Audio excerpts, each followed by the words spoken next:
Catherine, I'm going to assume you heard that from me when we worked together. Rocks, Donna. Okay, so there's a bunch of you who know Working with the Law. I'm going to assume that most people do not know this book. It is hands down one of the most powerful books I've ever read. I learned about this book about 4 years ago, Working with the Law, and I'm going to go, this is page, all right, let me start. Hold on. Let me scroll to the beginning here. Have you see the title? Raymond Hollowell, Working with the Law.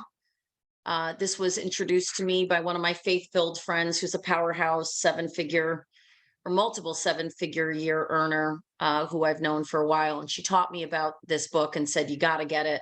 It's not a big book, but it is so powerful that you'll probably read it a multitude of times. I've read it. I'm on my 5th run through it because it does truly, it's life-changing, but there's so much in it to grasp that it's not something that you're going to read once and be able to say, holy cow, you know, I don't ever have to read that again. Regardless of what your beliefs are, if you are open-minded tonight to the universal laws, do we all agree gravity is a universal law, right? It's unchangeable. We can't change gravity.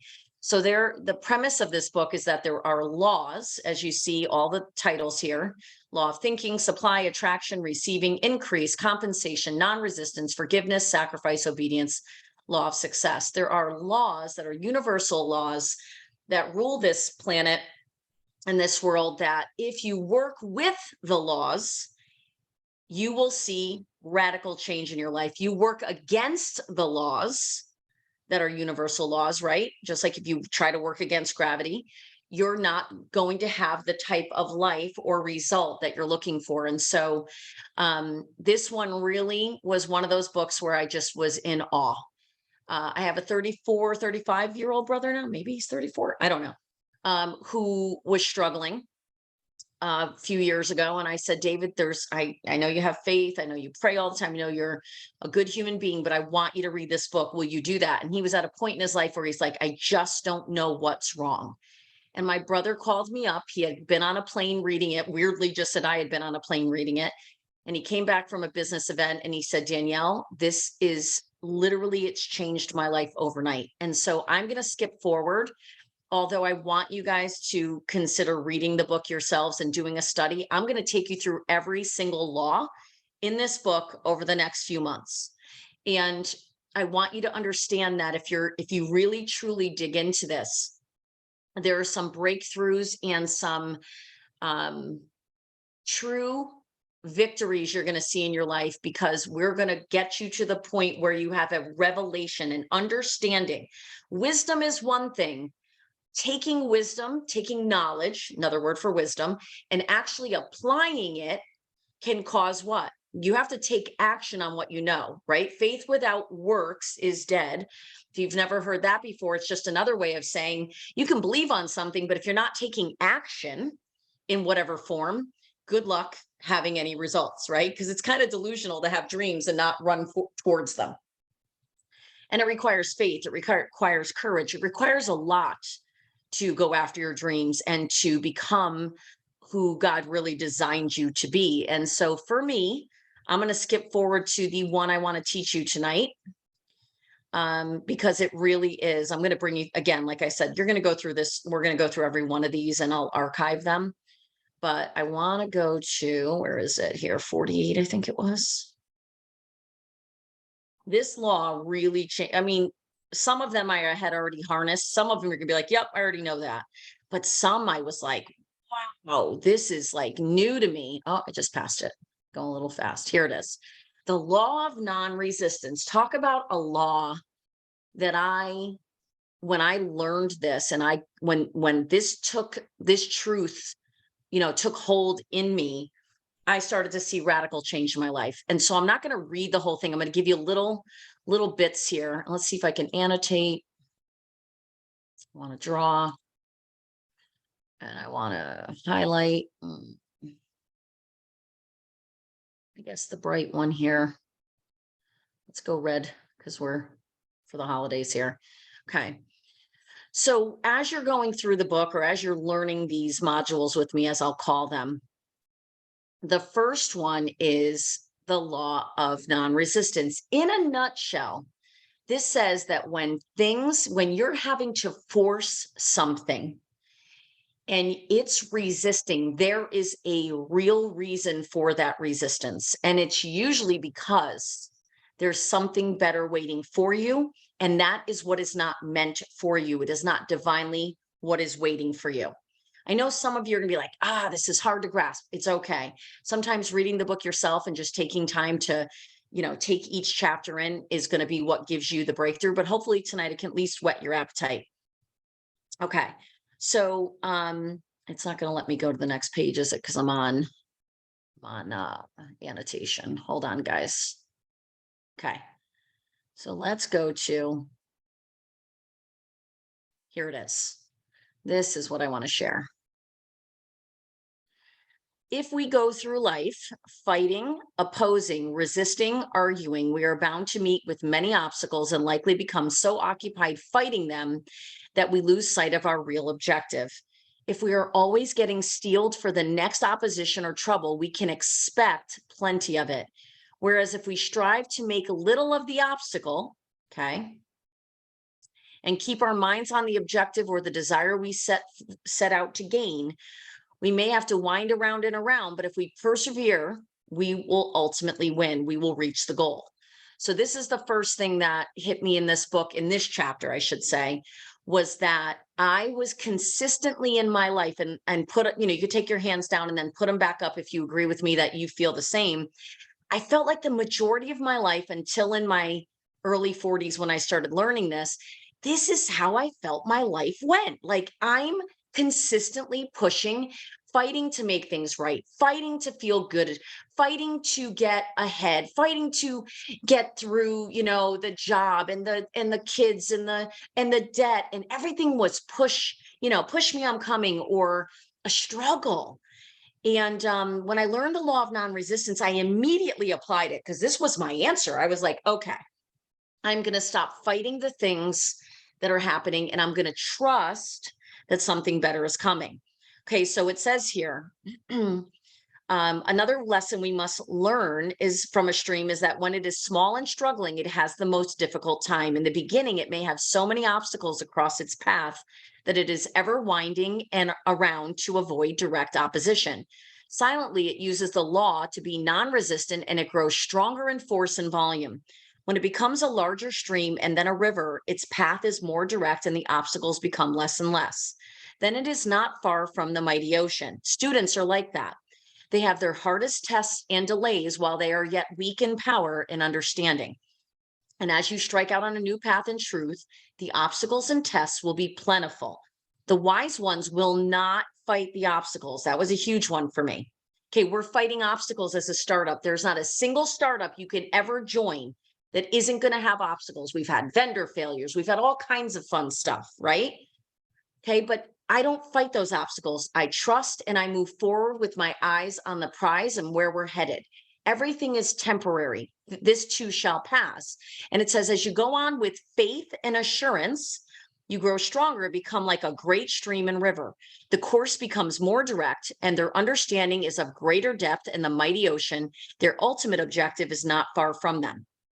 Are you guys starting to get what I'm saying with this? Is you're not going to become that mighty force if you buckle at every little thing that gets in your way early on.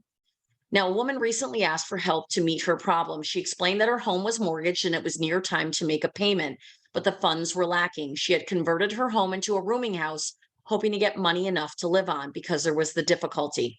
She could not keep her roomers because they were so quarrelsome and critical. The house was always in an uproar, no one was content, and she was ill in mind from the strain and anxiety. It was explained that she must use the law instead of working against it. She must not oppose the good, but strive to, what does it say? Work with it. With all the friction and confusion in the home, she must go back and use the law of non-resistance. This she tried to do, but whereas she had been so exacting and unkind, oops, I wrote right on it, she found it rather hard to be non-resistant. That evening, as she entered the dining room, she greeted her people with a smile. The folks were so startled at the sudden change that they could hardly eat for wondering.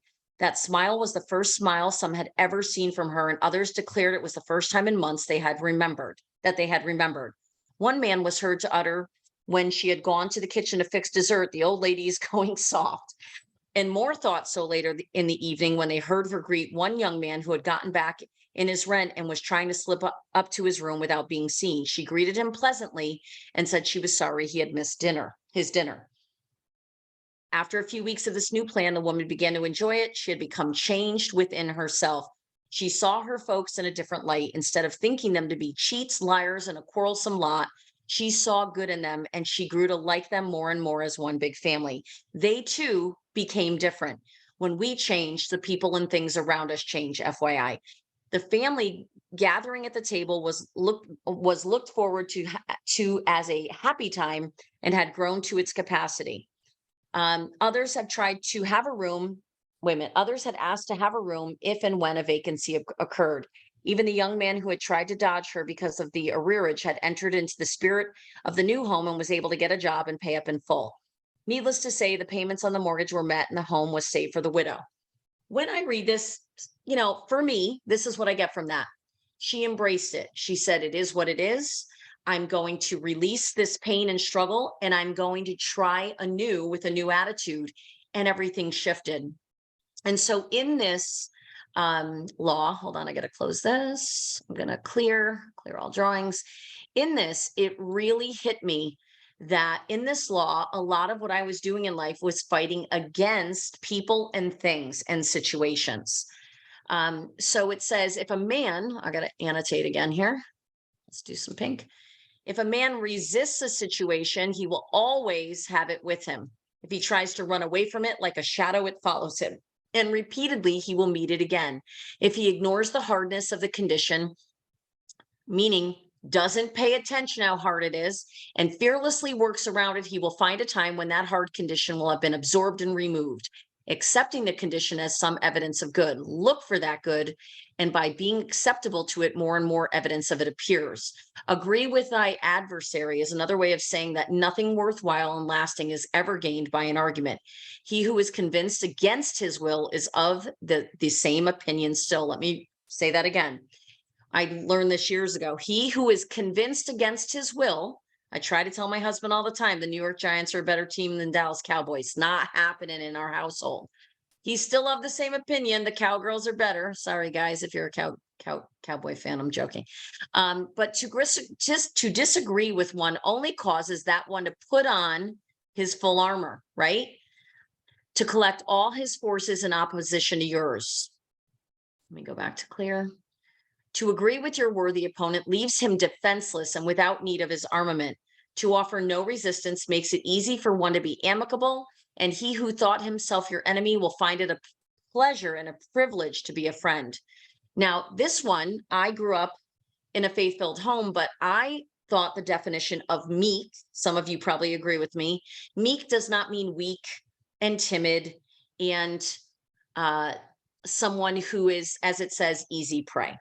Rather, it refers to the one who is able to follow the law of non-resistance to the point of inheriting the earth and all things thereof. To be meek does not mean to be an easy mark, nor to be a doormat for anyone to walk over. Okay. So let me clear this because I want to be able to move this up a little. It says, to be meek does not mean that we are submissive to the conditions of discord and disorder and chaos and things that are very falling apart or suffering. We are meek only to the law of non-resistance. Such meekness gives us power of spirit. Jesus was so strong in spirit that his spoken word was like a two-edged sword. It beat welts upon the intruder like a whiplash. So some of this refers back to scripture, and some of you don't know scripture, and that's okay. But the way he writes, Raymond Hollowell writes this book and how he explains it, there is such a following in this book, and you can read review after review of people of faith and not faith who said this book really changed their lives. You can't be truly meek if you're not strong and spirited. Meekness then is that strength appropriated when you do not argue, when you do not become angry or boastful and proud, when you do not insist about having your rights in a quarrelsome manner. Meekness is the steel of one's nature. It is enduring. Meekness is the strength by which you win an argument by refusing to argue. We have some really ugly, nasty people who have tried to hurt us, especially me, because of me starting my own company. And it has taken everything in me to be meek. And let me explain, everything in me has wanted to fight back and stand up and say, you guys are liars, you're bad people. It has built such strength in me through this adversity and through hearing really false things about me and the company said. But I share that with you to let you know there's no one who's there's none of us who aren't going at some point to go through being unfairly treated or being labeled or being misrepresented, right? Some of you have been misrepresented to your in-laws or to your, your to people that you know that are friends, and it's a horrible feeling, right? We as humans don't like to feel that we've been mischaracterized. And so for me to sit back and not fight has built a strength in me that on certain days I didn't want to be strong. I just wanted to kick and scream and go live and let everyone know the truth. But when you really think about the law of non-resistance, what's happening now, which I'm watching happening, is that's dying off and we're starting to win. We're starting to be truly vindicated because I didn't go low, right? And we didn't do what they did. We could have fought with their same ugliness and tried to do what they did and paid people to write ugly articles about the people who were writing about us. And I have to say, I've shared it with a few of you privately that are I'm good friends with. And it means so much to me that you guys supported that take, which was when they go low, go high. Well, hold on, let me get some green. This entire thing here basically says it's the application of the law. We exercise that spirit of meekness, right? Accepting when things come against us, accepting when we're being wronged. And then we really, truly trust that it's going to work in our favor. And it's because of not everything in nature is order. Life is order, right? But there's a lot of chaos around us. What does the chaos represent? Being out of order, not being disciplined. There are certain thought leaders who say, the most disciplined people are the ones with the most successful life. Well, it's very similar with the law of non-resistance that you got to be, just like it says here, you got to be determined to reach the mighty ocean. I certainly had to push through, persevere, push through the thoughts of, hey, I want to fix this now. I don't like this uncomfortable feeling. I don't like being mischaracterized.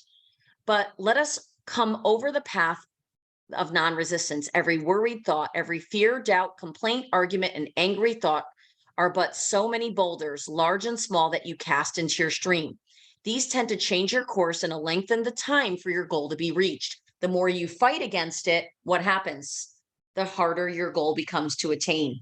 But when you bless, you release, you stay calm. Listen, I'm not happy with some of the stuff that I've seen happening around us, right, in this world.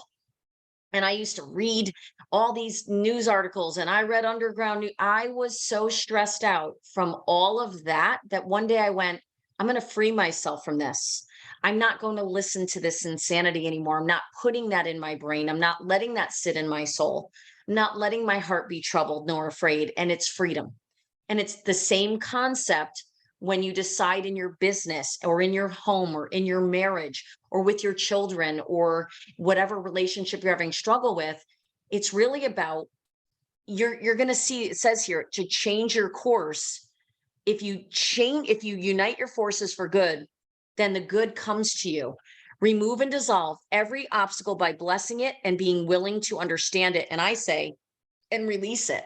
Make it no longer a stumbling block, but a stepping stone leading to your highest good. This chapter, when you really sit and read it, is super, super powerful. It's something that I hope you will jump into and read the whole thing. There are so many cool analogies and stories in this book. I am going to jump into one other one, even though I only have a few minutes left, because I really want I want to end on the law of success today, but I'll jump into it again next week. forgiveness, law of sacrifice. Oh, these are so good. I could teach this. I used to I used to get on and do a full hour breakdown of each chapter. And in one of the companies I was in, I had at 45 minutes to an hour where the people didn't even read the book. They're just like, Danielle, I'm like, no, read it. But I would do like the whole, breakdown of each one of these. So I'll be doing these in depth for you, but I do want to hit this for a minute. He can who thinks he can. Thoughts are things. Thoughts are energy. Thoughts actually become things in your brain. If you're a science geek like me, you can look up Dr. Caroline Leaf on YouTube and look up thoughts are things, and she'll show you under a microscope what happens in your brain when you think on anything. Neurons come together and they form little branches, and that's a thought. And the more you think those thoughts, the stronger those neural pathways become. And eventually that just becomes your truth, what you're thinking on. Now, that doesn't mean it's a good thought. In many cases, we're thinking poor thoughts, things that are not beneficial to us, things that are about no one loves me, no one cares. I had a little something happen a couple days ago, and I was very hurt by something a family member did. And I let them know. I probably should have just shut my mouth and said, it's okay. I forgive them, but I needed to say my piece. I said, I'm not okay with what you did. And by the way, guys, it didn't go well at first because they were like, what are you talking about? And I said, I'm going to ask you to put yourself in my situation. If I did X, Y, and Z, and then I actually painted the picture for them and they went, oh my gosh, we're so sorry. And so early on, because I was hurt and fired up, I probably could have avoided that initial reaction, because my way of approaching it wasn't in, you have to wait on those things, right? You got to calm it down, say your piece when you're calm and ready, but speak your truth, right? And when they did say, wow, we didn't think of it that way, I said, thank you. I appreciate that you now understand how really hurtful. I know and I did say your intentions were good, but you didn't think how that would make me feel. And they were like, yup. So what I've learned though from that, because there's a lesson in that, there wouldn't have been any conflict had I done it when I wasn't riled up. And so the law of success talks about that we are designed to succeed. But if we want to succeed, we're going to have to understand that our thoughts and our words are supremely powerful. Okay. And I'm going to get to right here. Okay. So we are designed to be successful. Nature doesn't know failure, right? We have remarkable talents within us, guys. We have superior insight. All of this is in us. It's dormant for the most part, right? We have to actually do what? Tap into those seeds of greatness. There's not a single person that's watching tonight that I would say, 100%, I believe all of you, we all have God-given talents. Some of us go to our grave, we never know what they are, but we're not here for no reason. We're here with a purpose. And this entire chapter talks about why we struggle, why we don't succeed, why we feel like, and it goes hand in hand with the law of non-resistance, but this really is about, we have it in us. You've had it this whole time. You've had it the whole time, but we need to dig through and get rid of all the junk, all the conditioning, all the false mindsets, all the things that have been spoken over us that have helped us to stay dormant and have assisted us in failure after failure, because we really haven't tapped into it yet, right? So let me annotate a little bit of, okay. All right. Most of all the failures and defeats in life are due to mental blindness. When the heart is right, the head thinks right. All of our acts are judged by our inner motives, not by the outer accomplishments. Out of the heart are the issues of life. Moral cowardice, indecision at critical moments, a desire to have one's own way, inability to cooperate have shattered the hopes of millions. They have wrecked their prospects of success. To eliminate these mental handicaps is the first move for all who wish to aim high. Success depends upon adopting a true course, upholding and this is important, what is just and right in thought and action. Think on good things. Believe you're good enough. Believe you are designed for more. Believe it's not too late. Adherence to a principle is most essential. Success is not a creature of circumstance, nor a game of chance, nor luck. For not until the golden rule is the basis of commercial activity can we be in harmony with the principle. Religion and business are not two separate sciences, they are both as one. So it said, it is frequently stated that modern business cannot be conducted on the line of the Sermon on the Mount. I can only say that a business conducted on any other basis will never be permanently successful. So what it's just saying is what is your highest aim? If your aim is to do good with the money you earn here and be a good person and become a better human being, and your intentions are pure and you're not trying to take from anyone else, you're just here to better the earth and do good, you are going to call in success. This is what this whole chapter really talks about is I know that's higher level thinking than we're used to, right? This is not what we're necessarily taught in school. It's basically saying that your religion does not make for you a success, right? And if you don't have religion, don't worry about this. Keep going with me. Stay with me. There's a lot here that really you can use and harness to give you the revelation that you need to get where you'd like to go. But it's basically saying that, we in this whole thing about success is that you can't become a success except by training. An athlete will train for weeks and months to fit himself for a contest that may last only a few minutes. The real secret consists in moving forward, right? And so all the trainings we're doing together, all the things we're doing to better ourselves, to get rid of the junk that's sitting on us, the hurts, the failures, the things we haven't let go of, the woundedness, the lack of positive mental attitude, all of those things, when you start to shed those through the training and the reading and the delving into the good stuff, success starts to come to you as a result of you shedding what's holding you back. Okay. And you've got to, as it says, have conviction. I want you now to begin to take a superior view of yourself, your life, your circumstances, and the things and persons in general. As you mentally perceive the better and the greater, you will consciously and unconsciously reach out for the better and the greater. In other words, your thoughts, your desires, your words, and mental actions will gradually become filled with the spirit of progress, and your faculties will grow stronger and your powers will increase.